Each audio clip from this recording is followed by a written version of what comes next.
warahmatullahi wabarakatuh.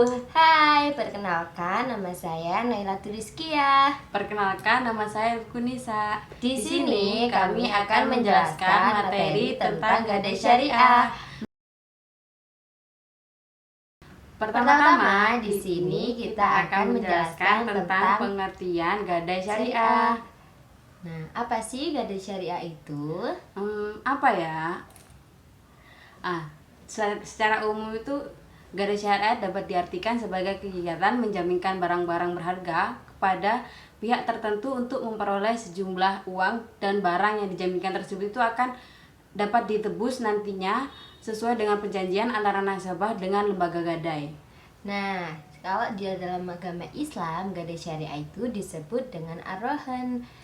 Sedangkan secara terminologi, ar-rahan adalah menahan salah satu harta milik si peminjam sebagai jaminan atas pinjaman yang diterimanya, dan barang tersebut memiliki nilai ekonomis. Dengan demikian, pihak yang menahan memperoleh jaminan untuk dapat mengambil kembali seluruh atau sebagian piutangnya. Kemudian ada rukun dan syarat dari gadai syariah itu meliputi, yang pertama syarat dari gadai syariah itu yang pertama adalah adanya lafadz atau sigot.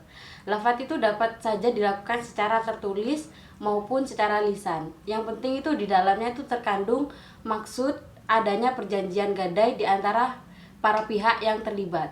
Kedua, adanya pemberi atau rohin dan penerima gadai atau murtahin. Pemberi dan penerima gadai itu haruslah orang yang berakal dan baligh, sehingga dapat dianggap cukup untuk melakukan suatu perbuatan hukum sesuai dengan ketentuan syariat Islam. Kemudian yang ketiga, adanya barang yang digadaikan atau marhun. Barang yang digadaikan itu harus ada pada saat dilakukan perjanjian gadai, dan barang itu adalah milik si pemberi gadai itu atau rohin. Dapat diketahui itu barangnya itu adalah milik si pemberi gadai, dan fisiknya itu dapat diketahui dan bisa diperjualbelikan dan bisa untuk dimanfaatkan menurut cara. Dan yang terakhir itu adanya hutang atau marhun bih.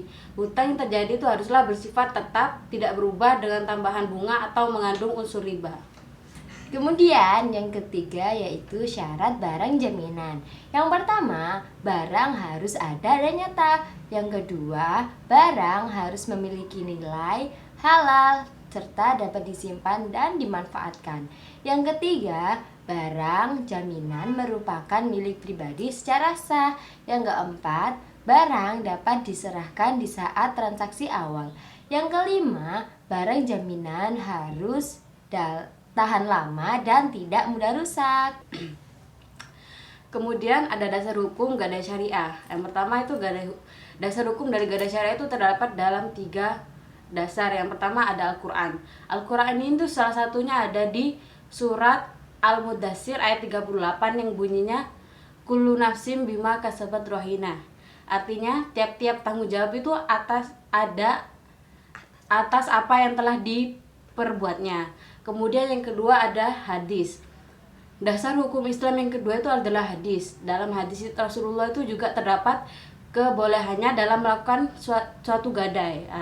Bahkan Rasulullah itu sendiri itu juga pernah mempraktekannya. Seperti halnya itu dalam hadis di atas. Dari hadis dapat kita ketahui bahwasanya rohan itu sudah ada sejak zaman Nabi Muhammad SAW dan juga pernah dilakukan oleh beliau. Dan sedangkan kita meyakini bahwa apa saja yang dilakukan oleh Rasulullah itu tidak pernah salah. Maka berdasarkan dari hadis tersebut jelas tentang kebolehan melakukan gadai atau rohan. Dan yang terakhir itu ada ijma atau dari ulama. Dasar hukum disyariatkannya gadai itu juga terdapat pada ijma ulama atau pendapat ulama, seperti halnya jumhur ulama menyepakati kebolehan gadai.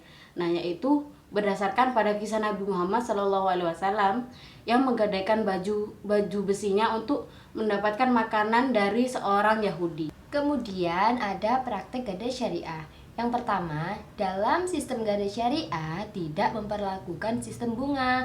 Pihak pegadaian syariah tidak mengambil keuntungan dari sistem bunga pinjaman. Pegadaian syariah hanya mengambil keuntungan dari upah biaya pemeliharaan barang jaminan. Yang kedua, Pegadaian Syariah menentukan besarnya pinjaman dari biaya pemeliharaan barang jaminan berdasarkan takaran barang yang digadaikan. Sedangkan pada pegadaian konvensional menentukan bunga berdasarkan jumlah pinjaman. Yang ketiga, biaya yang dibebankan kepada nasabah adalah biaya penitipan barang jaminan, bukan biaya atas pinjaman. Biaya penitipan barang jaminan meliputi biaya penjagaan, biaya penggantian kehilangan, biaya asuransi,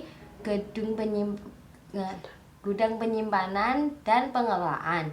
Yang keempat, dalam Pegadaian Syariah, akad yang digunakan adalah akad pinjam-meminjam dengan menyerahkan barang pinjaman. Kemudian yang terakhir ada permasalahan dalam Pegadaian Syariah. Nah, di sini tuh permasalahan pertama itu adanya nasabah atau rohin yang terlambat membayar atau menunggak pembayaran angsurannya. Nah, yang kedua, adanya barang jaminan atau marhun yang nilainya itu ketika dijual tidak dapat menutupi keseluruhan kewajiban rohin kepada Pegadaian Syariah. Dan yang terakhir itu ada barang jaminan atau marhun yang hilang atau musnah. Nah, selama pembiayaan berjalan, maka barang-barang yang dijadikan jaminan itu wajib diasuransikan oleh Pegadaian Syariah pada perusahaan asuransi berdasarkan pada prinsip syariah. Dan untuk mengantisipasi jika terjadi peristiwa yang mengakibatkan hilang atau tidak dapat dipakai. Demikian penjelasan materi tentang Gadai Syariah dari kami. Semoga materi yang kita sampaikan bisa bermanfaat bagi kita semua. Kami pamit undur diri. Wassalamualaikum warahmatullahi wabarakatuh. Bye-bye.